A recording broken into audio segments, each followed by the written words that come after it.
Dans cette vidéo, j'ai envie de vous partager quelque chose de ultra important si vous avez envie de créer vos propres applications. Et là, ça va marcher peu importe s'il s'agit d'applications iOS, macOS, Android. En fait, ce dont je vais parler ici, ça va concerner tous les logiciels. Et du coup, il est très important de créer avant toute chose un cahier des charges. Avant même d'écrire une seule ligne de code, il va falloir créer ce document. Vous allez pouvoir créer ça sur la plateforme ou l'application de votre choix, que ça soit un document Word, un Google Doc, une simple note Apple, peu importe. L'important, c'est de créer ce document à un endroit où il vous sera facile de revenir dessus et de travailler dessus. Et du coup, le cahier des charges, c'est quoi? Eh bien, ça va être un document sur lequel vous allez décrire votre application de A à Z. Toutes les infos, vous allez les mettre sur ce doc. Que ça soit pour commencer les idées de nom pour l'appli, les objectifs de celle-ci, les problèmes qu'elle résout, que ce soit la cible, donc qui c'est qui va utiliser l'appli, sur quel appareil elle va fonctionner, est-ce que c'est que iOS, est-ce que c'est iOS, Mac, iPad, PC. Ensuite, vous allez mettre aussi par exemple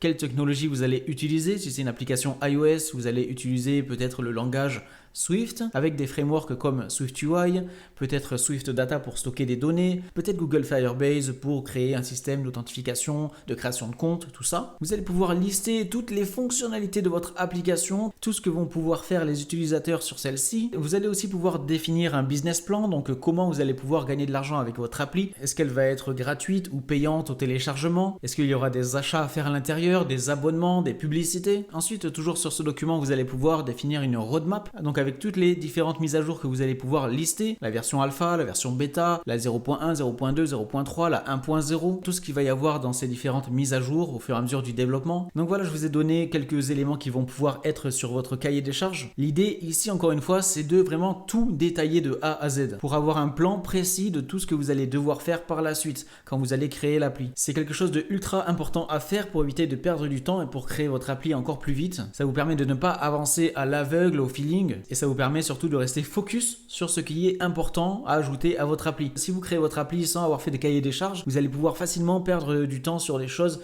qui sont pas ultra importantes, sur des détails minimes, alors que vous devriez plutôt vous concentrer sur mettre en place des choses qui font de votre application une application utile et unique. Si vous voulez apprendre à créer des applications iOS, n'hésitez pas à vous inscrire sur Appcademy, mon école en ligne. Vous avez accès gratuitement à des dizaines de leçons pour vous construire des solides fondations dans le domaine, donc surtout n'hésitez pas à nous rejoindre sur Appcademy. Et c'est tout ce que j'avais à vous partager sur cette petite vidéo. Abonnez-vous à la chaîne pour plein de contenu sur la création d'applications sur l'écosystème Apple. Laissez un like et on se retrouve très bientôt pour une prochaine vidéo. Allez, salut!